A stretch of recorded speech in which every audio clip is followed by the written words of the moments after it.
Here's your ultimate destination for everything Kansas City Chiefs. Over the past decade, the Chiefs have redefined what it means to build a modern NFL dynasty. But as the 2025 season looms on the horizon, even the league's most formidable franchises aren't exempt from pressure. Behind every championship banner and confetti-filled parade lies a front office navigating harsh deadlines, looming salary cap challenges, and agonizing personnel decisions, all in pursuit of maintaining excellence around a generational quarterback. With cornerstone players approaching contract negotiations, veteran stars edging toward the twilight of their careers, and unexpected league-wide opportunities arising, Kansas City enters a critical juncture, one that could define the next decade at Arrowhead. Nothing is promised. Not another Super Bowl push, not locker room cohesion, not even coaching staff stability. As tension escalates behind the scenes, the organization faces urgent, high-stakes questions. Can the Chiefs lock in a burgeoning superstar in the secondary before the market skyrockets? Will they fortify the offensive and defensive lines, even if it means setting new financial precedents? Might a polarizing trade shift the balance of power in the AFC or unravel it altogether? The choices made in the coming weeks will either cement the dynasty's foundation or begin to erode its core. Let's break down the latest developments in Kansas City, but first, a quick favor, if you enjoy deep dives like this, smash that like button. It goes a long way in supporting the channel. Thank you for being part of the Chiefs community. The front office is actively exploring long-term extensions for several rising stars, and at the center of these negotiations is standout cornerback Trent McDuffie. On July 1st, Arrowhead Pride analyst Rohan Chakravarthy conducted a league-wide review of top-tier cornerback contracts and outlined a forward-thinking deal for McDuffie. He emphasized that with the CB market trending upward, the Chiefs would be wise to secure McDuffie's future sooner rather than later. Chakravarthy projected a 3-year, $97 million 0 cents extension with a staggering $80 million 0 cents in full guarantees. Factoring in McDuffie's existing rookie deal, which includes the 2025 season and a 5th-year option for 2026, the total payout balloons to $113,240,000 0 cents. His breakdown highlights how the additional years would essentially be grafted on to McDuffie's rookie-scale contract. For reference, cornerback Derek Stingley Jr. signed a 5-year, $113 million 0 cents deal with 2 years left on his rookie agreement. Though McDuffie's projected average from new money sits at $32,330,000 0 cents annually, the blended annual value over 5 years lands closer to $22,650,000 0 cents, a more feasible figure in today's cap landscape. A glaring inconsistency in the league's collective bargaining rules has also impacted McDuffie's valuation. Despite earning first-team and second-team All-Pro honors, achievements generally more prestigious than Pro Bowl appearances, McDuffie's 5th-year option remains undervalued. That's because the NFL still calculates that option based on Pro Bowl nods, not All-Pro designations, a structural flaw that disadvantages elite performers like McDuffie. Extending his contract now would rectify this inequity and reward exceptional performance that the current framework fails to fully acknowledge. Comparing McDuffie to former Chief L'Jarius Sneed further underscores the logic behind this investment. Aside from missing 6 games due to injury as a rookie, McDuffie has been a model of consistency, starting 16 games in both 2023 and 2024 and appearing in 10 playoff matchups across 3 seasons. He turns just 25 this September. Meanwhile, Sneed, though similarly versatile, was 27 at the time of his departure and carried more wear and tear. The Chiefs' decision to move on was quickly validated. Sneed played just 5 games for Tennessee in 2024 before succumbing to injury, reinforcing Kansas City's belief in McDuffie's long-term reliability and impact. Meanwhile, another key piece of the Chiefs' 2025 puzzle is returning. According to NFL Network insider Ian Rappaport, Kansas City is bringing back their leading rusher from last season, veteran running back Kareem Hunt, on a 1-year, $1,500,000 0 cents deal. The reunion adds proven depth to the backfield and strengthens the team's offensive identity heading into another championship run. Now 29 years old and turning 30 this August, Kareem Hunt's 2024 campaign marked a powerful redemption arc in Kansas City. Signed in September after an injury sidelined Isaiah Pacheco, Hunt immediately became a steady force in the backfield, ultimately leading the team with 724 rushing yards during the regular season. This signing wasn't just about production, it symbolized a second chance. Originally drafted by the Chiefs in the third round of the 2017 NFL Draft, Hunt burst onto the scene as a dominant starter during his first 2 seasons. But that rise was abruptly halted when a video surfaced showing him assaulting a woman, an incident he initially denied to team officials. The Chiefs released him in November 2018, and Hunt later signed with the Cleveland Browns in February 2019, where he spent 5 seasons rebuilding his image and career. Fast forward to 2024, Hunt returned to Kansas City and almost instantly became the team's featured back. His efforts helped propel the Chiefs to another Super Bowl appearance, this time against the Philadelphia Eagles, marking Hunt's first time playing on the NFL's biggest stage. The new deal also offers Hunt something he hadn't received in the previous 2 seasons, a formal invitation to training camp. Without an official camp invite in either 2023 or 2024, Hunt was relegated to training independently under the guidance of a former high school coach in Ohio. This time around, he'll be fully integrated from day one. That said, the Chiefs' backfield is getting crowded. Along with Pacheco and promising rookie fullback Carson Steele, the team recently signed explosive speedster Elijah Mitchell. With a stacked running back class expected in the upcoming NFL Draft, Kansas City retains ample flexibility to add even more talent if needed. Meanwhile, another critical deadline looms, July 15th, the cutoff for franchise tag players to finalize long-term contracts. Guard Trey Smith, one of the league's most consistent interior linemen, has already signed his $23,400,000 0-cents tender for 2025, ensuring his roster spot if negotiations stall. But if the Chiefs can strike a deal in time, what might that extension look like?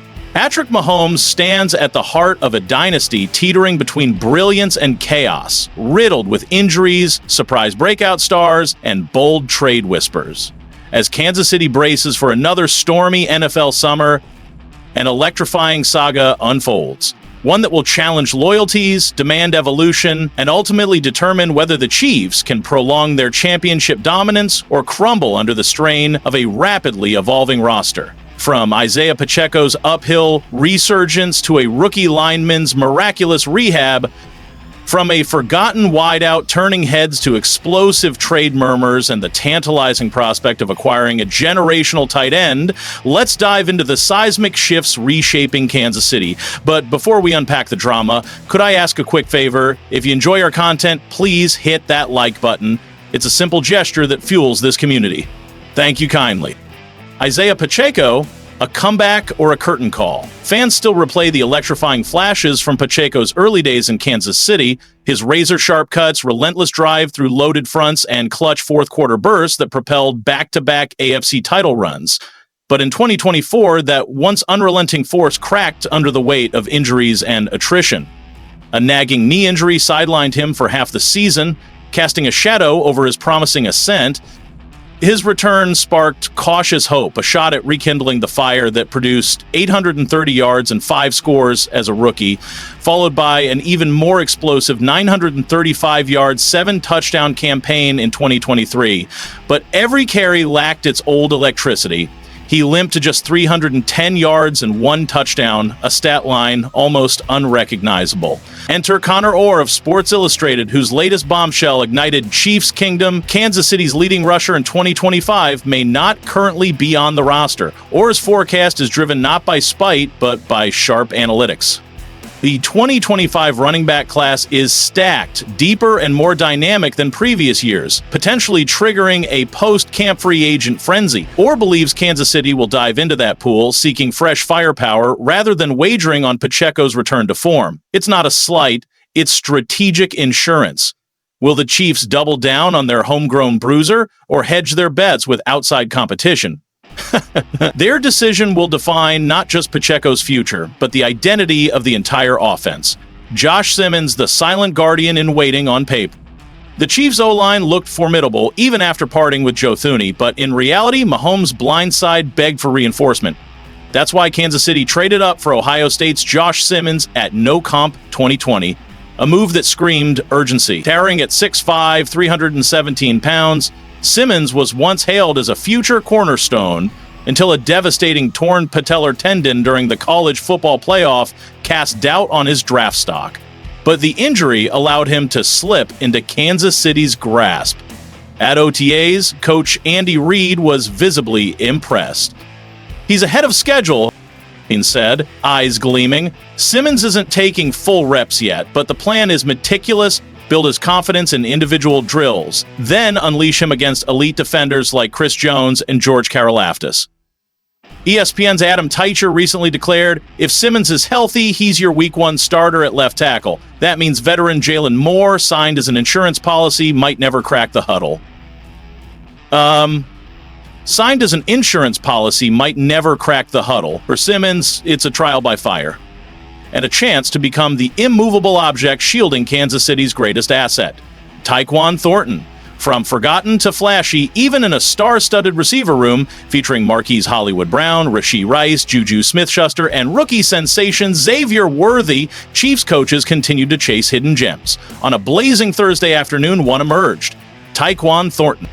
The former Baylor burner, once a second-round pick by New England, stole the spotlight with 2 jaw-dropping catches at OTAs that left defenders flailing. He was everywhere, tweeted Pete Sweeney. Thornton's NFL journey has been turbulent, flashes of brilliance drowned in injuries and inconsistency. But his collegiate finale, 62 receptions, 948 yards, 10 TDs, is a reminder of his true ceiling. With 5 WR slots seemingly locked, Thornton could force his way into the 6th if his OTA surge carries through camp and into preseason. The window is narrow, but the spotlight is his, for now. Breece Hall. The trade that could flip the division when the Chiefs waited until pick no 228 to draft running back Brazard Smith, fans sensed a storm brewing. Whispers of a blockbuster trade swirled, and one name kept resurfacing: Breece Hall. Honor or double down, suggesting Hall could be on the block as the Jets struggle with contract decisions, and Kansas City, a prime destination. Hall's rookie campaign dazzled 5.8 yards per carry. His sophomore season, a monster 1,585 total yards. But in year 3, under Aaron Rodgers' pass-heavy offense, he regressed. Now, the Jets have drafted Armon Mayen, face looming salary cap decisions. Hall might be expendable, and Kansas City's revamped O-line could be the perfect launch pad for his next chapter. Imagine it. Mahomes under center, faking the throw, Hall slicing through daylight. Defenses gasping. Divisions shifting. The price? Possibly a mid-round pick. The payoff? Potentially monumental. Kyle Pitts, the heir to Kelsey's throne. Dynasties don't rest, and with Travis Kelce inching toward the twilight of his legendary career, the Chiefs are eyeing the future. Enter Kyle Pitts, the 24-year-old enigma whose misutilization in Atlanta has sparked league-wide intrigue. Rice's rookie campaign in 2023 wasn't just solid, it was spectacular. The second-round pick burst onto the scene and immediately rewrote the record books. 7 receiving touchdowns and 79 receptions as a rookie. That's not padding stats in garbage time. Those are clutch, momentum-shifting plays in high-stakes moments. What makes Rice such a threat isn't just his glue-like hands. It's his football intelligence, surgical route running, and uncanny ability to exploit soft spots in coverage. He makes elite defenders look ordinary. And Mahomes thrives when he has trustworthy weapons, and Rice is exactly that. He creates separation, wins contested battles, and turns routine catches into explosive gains. And he's surrounded by a receiving core that's quietly becoming one of the most lethal in the NFL.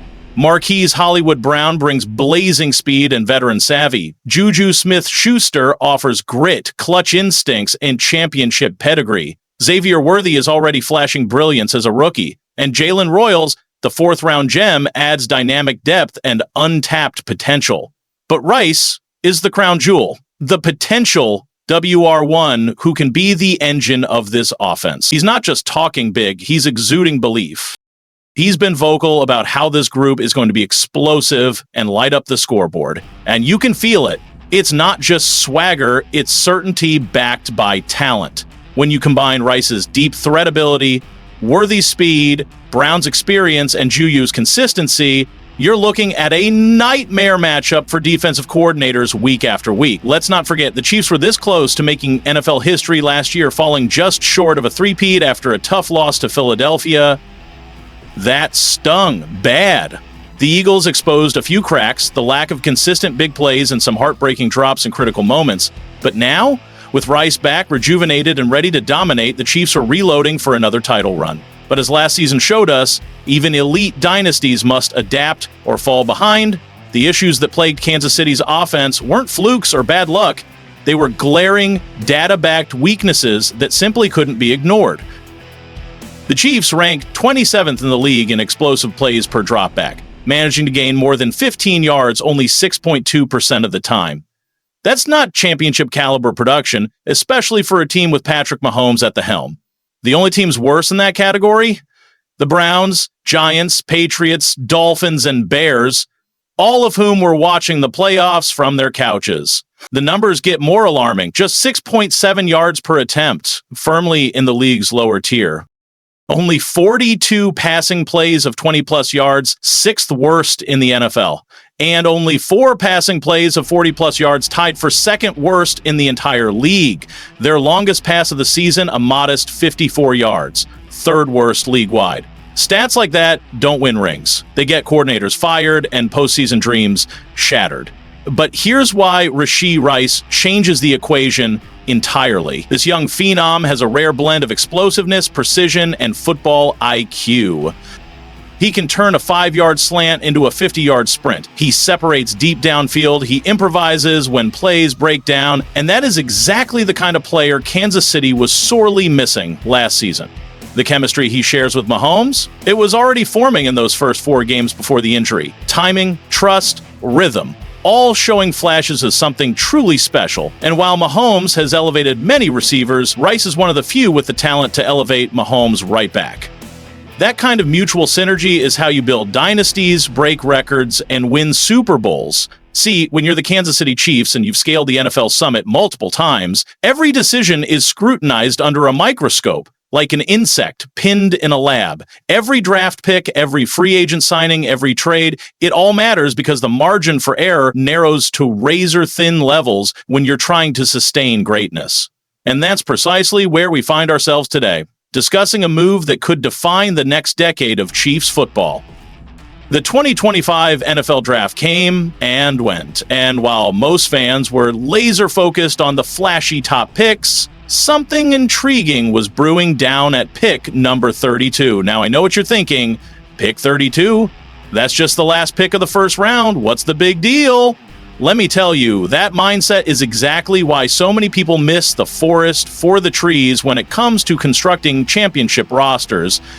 True dynasties aren't built on just the top 5 picks that everybody obsesses over on social media. They're forged in the fire of identifying hidden gems where others see risk, spotting raw talent where others see question marks, and having the guts to make bold decisions when the stakes are sky high. And that's precisely what Kansas City did when they stepped up to the podium and announced their selection. The name that echoed through the draft was Josh Simmons, an offensive tackle from Ohio State University. Now, before you roll your eyes and mutter, another offensive lineman, how thrilling, let me break down why this pick could either be the steal of the draft or the haunting misstep that shadows this franchise for years. First off, let's talk about what Ohio State has been producing lately in the trenches. We're talking about a veritable factory of NFL-ready talent. These aren't just big bodies filling space, they're polished, technically sound, fundamentally disciplined players who grasp the intricacies of pass protection and run blocking at the elite level. When you see that Ohio State logo next to a lineman's name, you'd better sit up straight. History shows that Columbus knows how to mold linemen into pros. But here's where it gets truly fascinating, and I need y'all to lock in because this is critical to understanding the gravity of this pick. Josh Simmons wasn't supposed to be on the board at pick 32. Hell, most draft experts graded him as a top 10 talent. Some even put him in the top 5. So what went wrong? How did a player with that kind of pedigree slip all the way to the tail end of the first round? The answer is one word that strikes terror into the hearts of general managers, coaches, and fans alike: injuries. Evaluating talent in the NFL isn't just about what a player can do when they're healthy. It's about projecting what they can contribute over the course of a grueling, punishing NFL career. And when you're a championship-caliber team like Kansas City, every detail counts. Simmons had been battling injury concerns that caused scouts and front offices to pause. Questions that didn't necessarily take him off the board, but certainly forced teams to weigh the risk against the potential reward. And that's exactly the kind of high-stakes calculus that separates championship organizations from perennial underachievers. Smith has more than earned the right to reset the guard market. Once a sixth-round pick plagued by concerns about durability, he has blossomed into a premier pass protector, instrumental in shielding Patrick Mahomes and carving running lanes during 2 Super Bowl runs. Equally impactful off the field, Smith's leadership and locker room presence have made him a bedrock of the offense. Given that resume, a 5 to 6 year extension wouldn't surprise insiders, especially if it elevates Smith to the top of the NFL's guard salary rankings. Currently, Philadelphia's Landon Dickerson leads the position with a $21 million 0 cents per year average, followed by Atlanta's Chris Lindstrom, $20.50 M, and Indianapolis's Quentin Nelson, and Carolina's Robert Hunt, each at $20.00 M annually. Notably, Kansas City already pays center Creed Humphrey a league-high $18 million 0 cents per year, making it plausible that 2 interior linemen could command nearly $40 million 0 cents combined annually. However, total contract value isn't the only benchmark. Guaranteed money often determines whether a deal gets done. Lindstrom leads all guards with over $48 million 0 cents in guarantees at signing. Only 2 others have cleared the $40 million 0 cents threshold. For Smith to set a new standard, Kansas City would need to eclipse those figures. A more conservative structure might slot him slightly below those benchmarks while still signaling a market reset. Projecting specifics: a 5-year contract worth $105.50 to $110 million 0 cents or $21.10 M to $22.00 M annually would break new ground. Alternatively, a 4-year pact in the $84.40 to $88 million 0 cents range could strike a balance between financial security and team flexibility. Regardless of the approach, any long-term deal for Smith would almost certainly exceed the $100 million 0 cents milestone. While fortifying the trenches, another storyline has begun to emerge. Wide receiver Stefon Diggs, a speculative piece from Last Word on Sports, proposed the idea of Kansas City trading for Diggs despite already having a deep and speedy wideout room. After falling to the Eagles 40-22 in Super Bowl 59, the front office has spared no effort in tweaking every unit, from revamping the offensive line to Travis Kelce's 25-pound transformation to adding burners at receiver. Yet, acquiring Diggs, who just inked a 3-year, $69 million 0 cents deal with the Patriots, raises questions. With ample depth at wideout and an increasingly expensive roster, is this splashy addition necessary or simply headline bait? Thank you guys. See you next video.